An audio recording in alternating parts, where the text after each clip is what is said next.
Olá, meus irmãos queridos, um bom dia a todos vocês. Desejo que a paz e a graça de Cristo Jesus esteja com todos e que nesta manhã de segunda-feira e em todo esse dia, que a graça de Cristo possa conduzi-la à sua vida por meio do Espírito Santo, e que você seja realmente abençoado em tudo, sua casa, sua família, e que Deus esteja guiando a sua vida. Muito bem, a nossa lição que nós vamos estudar hoje, segunda-feira, dia 31 de janeiro, o último dia desse mês,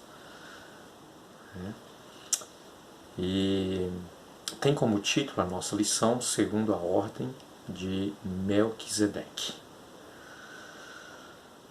Queridos, a lição que nós estamos estudando esta semana, que nós iniciamos ontem, claro que como todas as outras é uma lição muito importante para nós, é muito maravilhosa, Principalmente nós que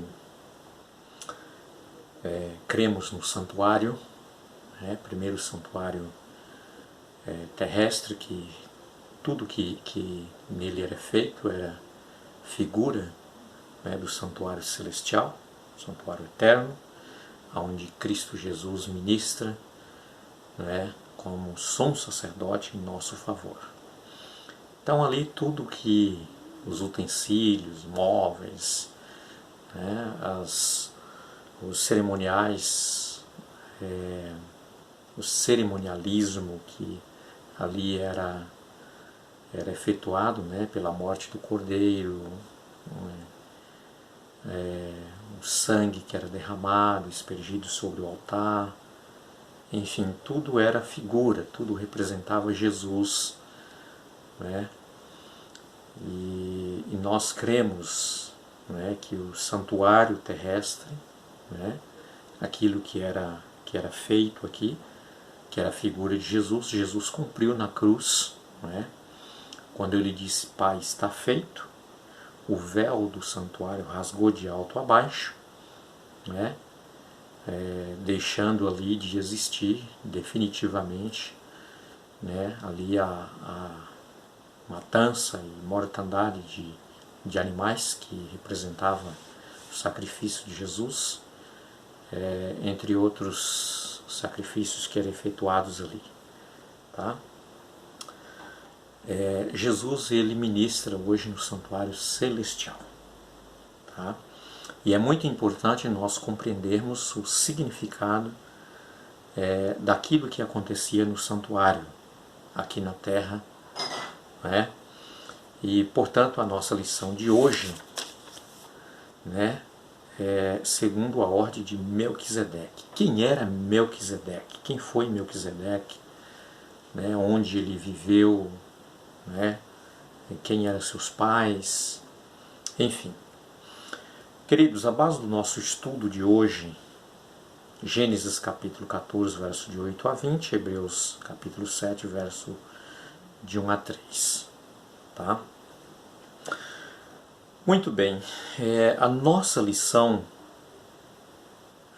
de hoje, eu quero ler com vocês aqui propriamente a referência de Paulo quando ele referia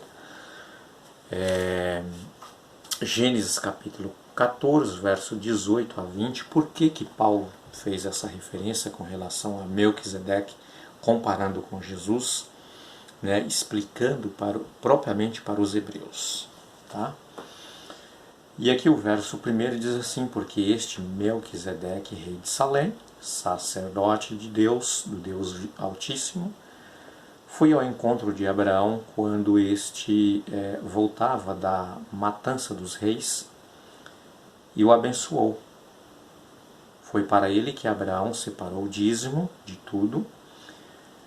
Primeiramente, o nome dele significa Rei da Justiça, depois também Rei de Salém, ou seja, Rei da Paz, sem pai, sem mãe, sem genealogia. Ele não teve princípio, nem dias, nem fim de existência, mas feito semelhante ao Filho de Deus, permanece sacerdote para sempre. Tá? Muito bem, o que Paulo queria dizer com tudo isso? Melquisedeque ele é eterno? Ele é sacerdote eterno? Ele é rei eterno?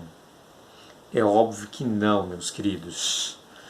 Por que Deus fez questão de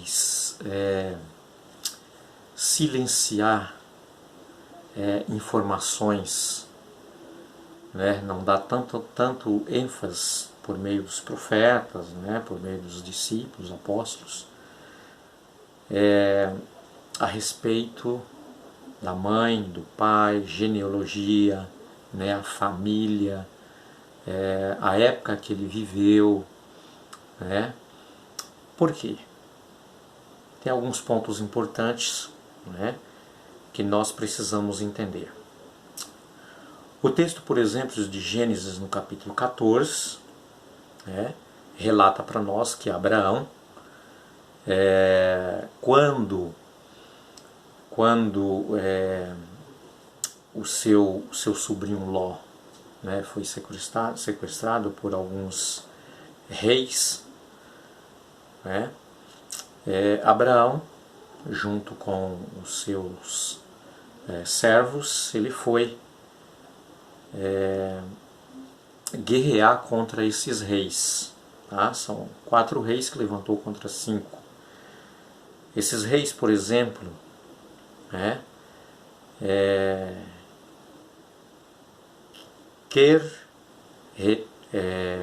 que esses reis que Abraão matou, né, relatado aí pelo apóstolo São Paulo, o primeiro deles foi Quedorlaomer, né? Um outro rei, Arrafel, Arioque e Tidal. 4 reis. Então, quando Abraão voltou vitorioso, né, depois de ter vencido esses 4 reis, Quedorlaomer, né, Arrael e Arioque e Tidal,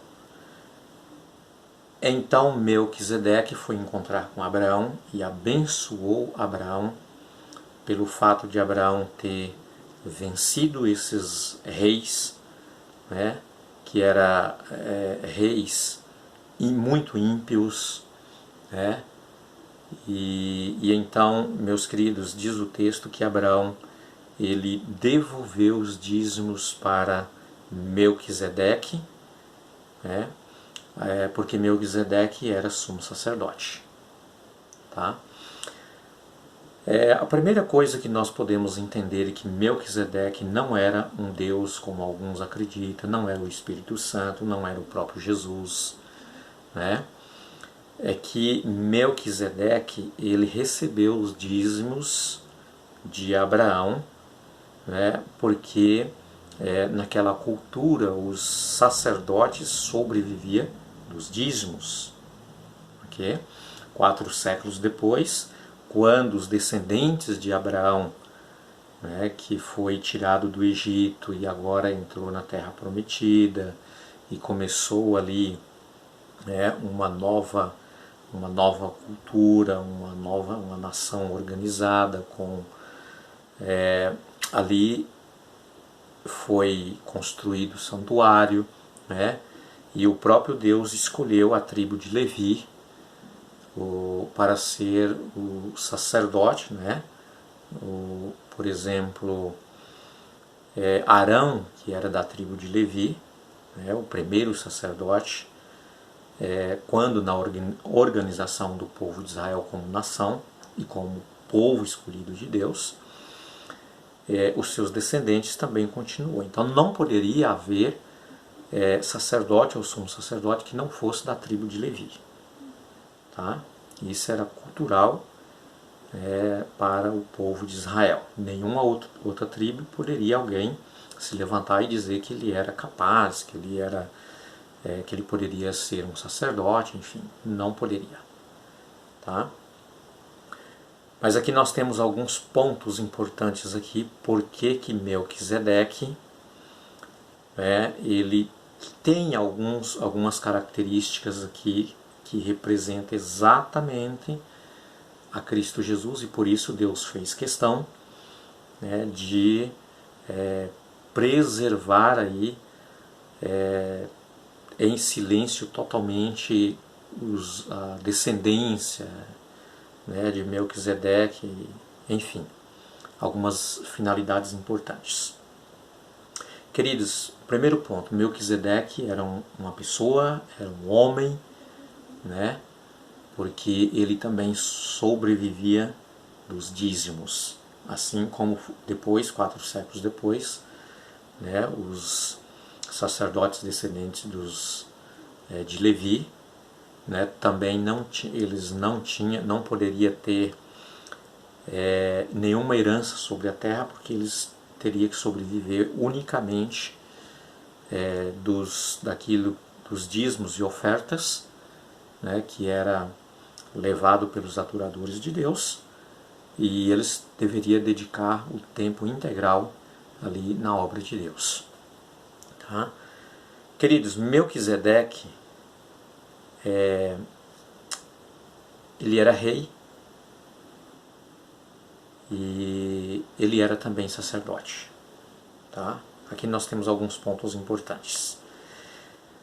Ele era rei e sacerdote. Cristo também é rei, o rei do universo, e é o nosso sacerdote. Melquisedeque era rei da paz, diz o texto que nós lemos. Ele era pacificador, ele sempre estava levando paz para outras nações, para outros povos. Jesus, em Isaías 9, capítulo 9, verso 6, Jesus é ali mencionado que ele viria a este mundo, nasceria a este mundo, seria encarnado, a sua divindade em humanidade, porque ele seria o nosso príncipe da paz. Tá? Melquisedeque, diz o texto aí, que ele não tinha pai, não tinha mãe, não era conhecida a sua genealogia. Tá? Queridos, a Bíblia não menciona o seu pai e sua mãe, tá? Os seus parentes, de onde ele veio, quem era a sua família, não menciona. Tá? Mas ele tinha pai, ele tinha mãe, é óbvio, ele era um ser humano. Tá? Mas o que representa isso aqui é porque ele era uma figura, diz Paulo, a Cristo Jesus, o Filho de Deus. Jesus ele foi separado por Deus. Jesus ele ofereceu quando ele, na sua divindade, antes da criação do mundo, Jesus já era o nosso sumo sacerdote. Tá? E Jesus como Deus também, Jesus não tem princípio, Jesus não tem fim, Jesus não tinha pai, Jesus não tinha mãe. Jesus não tem pai nem mãe no contexto da sua divindade de Deus. Quando ele tomou a nossa natureza, ele encarnou e veio a este mundo, aí sim ele nasceu de uma mãe, tá? Como humano. Depende de uma mãe e de um pai para vir a esta terra. Jesus foi gerado pelo Espírito Santo no ventre de uma mulher. Mas na divindade de Cristo ele não tem começo, não tem fim. Ele é Deus, ele é eterno. Tá? Ele não tem pai, não tem mãe. Por isso Melquisedeque aqui não tem referência de pai e de mãe, porque ele era uma figura muito próxima de Jesus. Por isso não dá essa referência. É por isso que Paulo aqui ele menciona pelo menos aí 8 vezes o nome de Melquisedeque no capítulo 3, aliás no capítulo 7 de Hebreus, com essa finalidade de representar ele como Cristo Jesus, como representante de Cristo Jesus, na verdade. Tá? Sem começo, sem fim, Cristo também, o nosso sumo sacerdote, meus queridos, ele é, como diz o apóstolo São Pedro, no capítulo 1 e no verso 20, o qual, na verdade, em outro tempo foi conhecido, ainda antes da fundação do mundo, porém manifestado nesses últimos dias. Então Jesus Cristo, ele já tinha sido nosso sumo sacerdote, ele já tinha planejado a nossa salvação antes que o mundo fosse criado. Como também Apocalipse no capítulo 13, no verso 8, diz ali que o Cordeiro foi morto desde a fundação do mundo. Jesus morreu há 2000 anos atrás, mas o plano da salvação, tudo já estava exatamente planejado antes que o mundo existisse. Você já tinha sido salvo por Cristo Jesus antes de você existir. Jesus já era o nosso sumo sacerdote antes mesmo do mundo ser criado, antes de nós viermos a este mundo e pecarmos. Jesus já tinha plano, ele mesmo já tinha se colocado como sumo sacerdote, e ali no concílio entre Deus Pai, Filho e Espírito Santo, Jesus ele decidiu ser o nosso sumo sacerdote e foi aprovado por Deus. Tá? Portanto, meus queridos, nós não temos muito tempo para aprofundar mais sobre esse assunto, mas só para deixar claro que Melquisedeque ele não era da tribo de Levi, tá? Na verdade ele viveu cerca de 4 séculos, pouco mais, pouco menos, aí, antes do povo de Israel ser organizado como uma nação, e ali foi construído o templo e foi escolhida a tribo de Levi para ser sacerdócio ali, os seus descendentes sempre seriam o sacerdócio dali. Então Melquisedeque não era descendente da tribo de Levi. Jesus também não era descendente da tribo de Levi. Jesus era da tribo de Judá. O objetivo de Paulo em apresentar Melquisedeque, por que eles não aceitavam Cristo como seu sacerdote, e aceitavam Melquisedeque, que também não era da tribo de Levi. Tá? E por isso ele faz essas referências a essa aparência de Melquisedeque figurando aí bem próximo a Cristo Jesus. Embora Melquisedeque, ele também era um homem, ele também era pecador, tá? Que precisava também de um Redentor, de um Salvador eterno, um sacerdote eterno, que seria Cristo Jesus, assim como nós precisamos. Deus te abençoe, tenha um ótimo dia, fica com Deus, oro com você neste momento. Obrigado, Pai, pela compreensão da Tua Palavra, pelo entendimento. Pedimos que o Senhor, por favor, nos dê cada dia mais luz da Tua verdade, em Cristo Jesus pedimos. Amém.